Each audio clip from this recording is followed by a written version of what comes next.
शुक्रिया। हौंसलों से हैं अजीत सिंह साहब जी।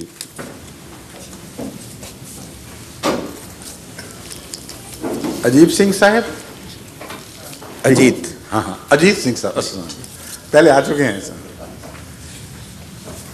क्या हाल है अजीत सिंह साहब आपका, खैरियत से हैं? हाँ, बड़ी मेहरबानी आपकी। वाहेगुरु। हाँ हाँ आपको भी। वाहेगुरु अल्लाह का नाम है, इसलिए मुसलमानों के लिए भी जायज़ है कि कुरान फरमाता है जिस नाम से भी अल्लाह को पुकारो वही खूबसूरत नाम है। तो इसलिए मैं भी कभी सिखों को कहता हूँ वाहेगुरु, तो किसी को ताज्जुब नहीं करना चाहिए। ये कुरान की आलमगीर तालीम के ताबे बात है कि खुदा का नाम हो सही, किसी ज़ुबान का हो, किसी मज़हब की तरफ से, वो खूबसूरत नाम ही होगा। ठीक है, मेहरबानी, शुक्रिया। हज़रत साहब और दोस्तों, मुझे यहाँ आने से पहले, यहाँ आने के बारे में मुकम्मल मकसद का पता नहीं था, मगर जब ये पता चला कि हज़रत साहब के दर्शन हो सकेंगे और उनको सुन सकने का मौका मिलेगा, तो मैंने कहा भाई इसको तो मैं कभी मिस नहीं करूँगा, इससे बड़ी खुशकिस्मती क्या हो सकती है। बहुत बहुत शुक्रिया। तो अगर इजाज़त हो तो मैं पंजाबी में बात करूं। आप उर्दू इतनी अच्छी बोल रहे हैं। हाँ, मुझे उर्दू आती है थोड़ी थोड़ी। मुझे लुत्फ़ आ रहा है। बेशक उर्दू भी जारी रखें, बहुत अच्छी बोल रहे हैं उर्दू आप। बड़ी मेहरबानी, माशाल्लाह। अच्छा, तो उसके बाद जब मुझे ये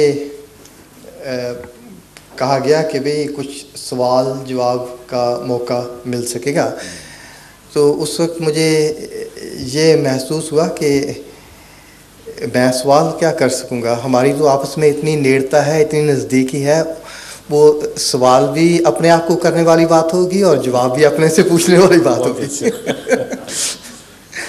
तो फिर भी यह है कि जब कुर्ब ज़्यादा हो तो सवाल की ज़रूरत भी तभी पैदा होती है। तो फिर ये अभी बैठे बैठे ये ख्याल ज़रूर आया कि जो रब्बी शख्सियत हैं हम जिनको कहते हैं, उनके साथ मिलने का मौका ज़िंदगी में बहुत कम और बड़ी खुशकिस्मती से मिलता है। तो मैं ज़रूर आपसे कुछ डायरेक्शन हासिल करूं, सिर्फ अपने लिए नहीं, बल्कि मैं ये समझता हूं कि ये ठीक है आप अभी एक इस्लामिक गैदरिंग को मुखातब कर रहे हैं, मगर आपका संबंध, आपका तअल्लुक़ तो सबसे है, सारी दुनिया से। तो जब मैं इस ढंग से सोचता हूँ तो ये ठीक है, बेशक आजकल वो वर्ल्ड वॉर फर्स्ट या वर्ल्ड वॉर सेकंड तो नहीं लगी हुई, मगर भी फिर भी दुनिया के हालात जो हैं वो बहुत गंभीर हैं, बहुत ख़तरनाक नज़र आ रहे हैं। और ये भी तारीख़ में बार बार आया है कि जब भी कभी बहुत मुश्किल, बहुत ख़तरनाक हालात से दुनिया के रुख को मोड़ा गया है, तारीख़ के रुख को मोड़ा गया है, तो उस वक्त वो माइनॉरिटी कम्युनिटीज़ की जद्दोजहद ने उनकी कुर्बानी नहीं मोड़ा है। और इस बात को ख़ास तौर पर जो रशियन जो सदर थे गोर्बाचोव, उन्होंने तो ख़ास तौर पर इसको माना और मान के चले इस बात को। तो इसके लिए वो मेरे मन में बार बार ये बात आ रही थी कि आपसे ये गुजारिश करूं कि ज़रूर इस जो आजकल के हालात हैं और वो किस तरफ, किस ढंग की तरफ, किस तरफ जा रहे हैं, रुख क्या है और कैसे उनसे निजात, ख़तरे से निजात जो हासिल हो सकती है, उसके लिए आपसे मैं डायरेक्शन के लिए दरख्वास्त करूँ। पता होता कि आपको इस सवाल में दिलचस्पी है तो आपको सुबह आने की दावत देता।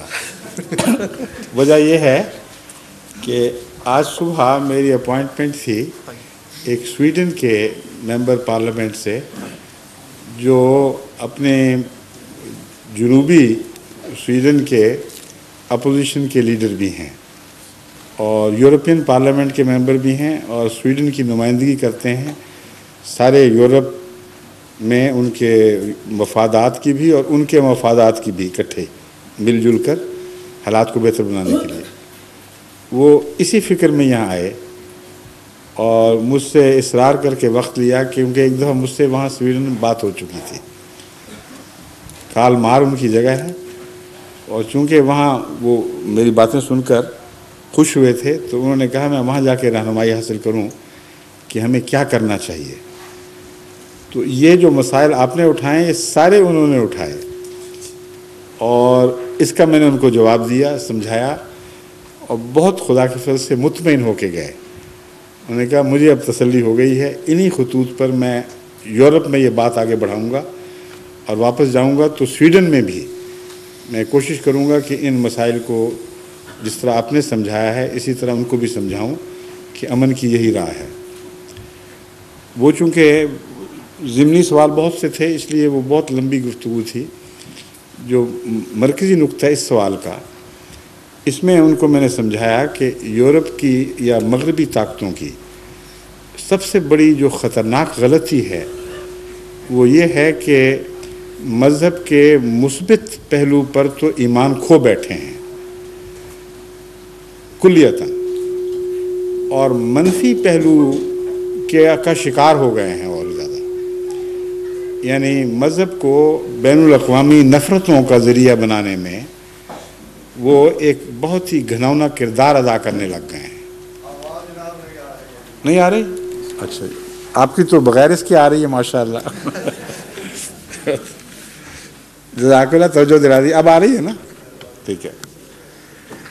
मैं ये बता रहा था कि आज सुबह स्वीडन के एक मेंबर पार्लियामेंट तशरीफ़ लाए थे बात सवालात लेकर। उन सवालात का जो रुख था वो इसी सवाल के गिर्द घूम रहा था कि जो नई तब्दीलियाँ वाक़या हुई हैं यूरोप में, इससे अमन को भी ख़तरात पैदा हो गए हैं और बैनुल इंसानी ताल्लुक़ात में भी रखने पड़ने के ख़तरात पैदा हो गए हैं। मशरिक़ और मगरबी यूरोप के दरमियान ऐसी चीज़ें नज़र आने लगी हैं जिनसे ख़तरा है कि आगे जाकर ये जो इख्तलाफात हैं बढ़कर कोई ख़तरनाक सूरत इख्तियार कर लें। जनूबी यूरोप में जो शिमाली अफ्रीका से लोग आते हैं, उनके आने के नतीजे में गैर मुल्कियों के वजूद का एहसास कुछ रद्द-ए-अमल भी पैदा कर रहा है। ये मैं खुलासतन बता रहा हूँ कि उनकी सोचें क्या थीं और क्यों फ़िक्रमंद थे। तो वो ज़ाहिर ये कर रहे थे, आखिरी शक्ल उनके पहली सोच की ये थी कि जो गैर मुल्की यूरोप में आबाद हैं, ख़तरा बड़ा उन्हीं की तरफ से है, और उनकी हैसियत को जब तक जज़ब न करा दिया जाए कुल्लियतन यूरोप में, उस वक्त तक ये ख़तरा लाहिक रहेगा। ये आम सोच है जो यूरोप में उभर रही है, और चूँकि वो मुझसे मिल चुके थे, वो मुतमईन नहीं थे कि ये सोच सच्ची है। वो चाहते थे कि मैं उनको मुतमईन कराऊं कि क्यों ये सोच गलत है और इसके असल मुहर्रिकात क्या हैं। तो सारी गुफ्तगू तो मैं आपको बयान नहीं कर सकता, मुख्तसर इस पहलू से, चूँकि आपका सवाल भी इसी से ताल्लुक़ रखता है। उनसे मैंने कहा कि जब से रूस के कलेप्स का वाक़या हुआ है, उस वक्त से पहले दिन से ही मैं आपके जो मुफ़क्किरीन हैं, जब भी मुलाकातें हुई हैं सियासी और दौरों के दरमियान, अमेरिका में भी होती हैं, यूरोप में भी होती हैं, उनको मैं कहता रहा हूँ कि खुशी के शादियाने न बजाओ, ये बड़ी ख़तरनाक बात हुई है। ख़तरनाक बात ये हुई है कि पहले 2 सुपर पावर्स थीं और गरीब मुल्कों को उनकी लड़ाई के साए में अमन लेने के सांस मुहैया हो जाते थे, और उनके आपस की गिरकाबत की वजह से आप लोग अपने रेसिस्ट ख़यालात को उठने की इजाज़त नहीं देते थे, क्योंकि पता था अगर ये उठे तो सारे वो लोग जो जिनके ख़िलाफ़ ये कार्रवाइयाँ होंगी वो इश्तराकी की तरफ दौड़ पड़ेंगे। इसलिए आपने बड़े ही ज़ोर के साथ सब्र के नमूने दिखाते हुए अपनी जो ऐसी ताकतें हैं जो मौजूद नहीं, लेकिन अगर उठती तो ख़तरात थे, उनको दबाए रखा, मनफी रुझानात को उभरने नहीं दिया। मजहबी तौर पर आपकी ये हालत थी कि दिलों में वो सदियों के बुग़्ज़ दबाए बैठे थे जो इस्लाम के ख़िलाफ़ थे। मजहबी तौर पर आपकी ये हालत थी कि उन बुग़्ज़ों की वजह जो दरअसल सियासी आपस की चपकलश थी और इख्तिलाफात थे, उसकी वजह आपने इस्लाम को समझा और ईसाइयत का क्या किरदार था उस पर गौर भी नहीं किया, और तमाम तर ज़िम्मेदारी सलाहुद्दीन और उसके साथियों पर डाल दी, गोया कि वो ऐसे जालिम लोग थे जिन्होंने मगरिब के ख़िलाफ़ जदोजहद की। तुर्की हुकूमत के ऊपर ज़िम्मेदारी डाल दी कि वो दखल न देते मगरबी मशरक़ी यूरोप में, तो बहुत से फसादात और बल्कान वार्स वगैरह ना होती। तो ये आपको डरावनी ख्वाबें हैं जो दबाए बैठे थे, अब उठ खड़ी हुई हैं दोबारा, अब ये नाइटमेयर शुरू हो गई हैं। आप ख़ुद वो फ़िज़ा पैदा कर रहे हैं जो मिनॉरिटीज़ के दरमियान और आपके दरमियान नफ़रतें पैदा कर रही हैं। आप ज़िम्मेदार हैं इस बात के, इस खौफ से कि कहीं दोबारा इस्लाम जाग ना उठे और सियासी ख़तरा ना बने, या यूरोप पर उसका नज़रियाती हमला ना हो और आपकी अपनी ज़मीन आपके हाथ से जाती ना रहे। आपने दिफाई हथियार ये इख्तियार किया है कि जिस तरह 200 साल 300 साल पहले ईसाइयत बड़े तअस्सुब के साथ इस्लाम को बिगाड़ कर पेश करती थी और सियासी मुखालफतों में इस्लाम की दुश्मनी को बतौर ईंधन इस्तेमाल करती थी, वही कारोबार आपने दोबारा शुरू कर दिए हैं। सलमान रुश्दी आप ही की पैदावार है। आप हैं जो चाहते हैं कि यूरोप में इस्लाम के ख़िलाफ़ इतनी बदज़नी रहे कि जब हम उनके ख़िलाफ़ कोई सख्त जाबराना कार्रवाई करें तो यूरोप कहे हाँ ठीक करते हो, ये हैं ही बड़े खबीस लोग। और जुल्म यह है कि आपके हाथ बाद मुसलमान बादशाह और बाद मुसलमान ममालिक मजबूत कर रहे हैं अपने जहलाना रवैये से। वो इस्लाम को, जिसको ये फंडामेंटलिज्म कहते हैं, उसको तलवार के अलम बरदार मज़हब के तौर पर पेश करते हैं। वो ये कहते हैं कि इस्लाम इजाज़त देता है कि जबर के ज़ोर से दुनिया के आइन बदला लो, दुनिया के ख़यालात बदला दो, मुखालफों का कुछ ना बाकी छोड़ो। और ये भी इजाज़त देता है कि जिस मुल्क में चाहो ज़बरदस्ती कर जाओ।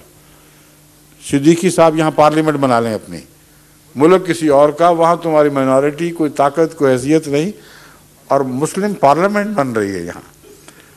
तो ये हिमाकतें हैं मुसलमानों की जिन्होंने इन जालिमाना ख़यालात को तक़वियत दी, और यूरोप को चाहिए यही था, अमेरिका को भी यही चाहिए था। उन्होंने 100 बिस्मिल्लाह कह के इनकी बातों को उछाला और फैलाया।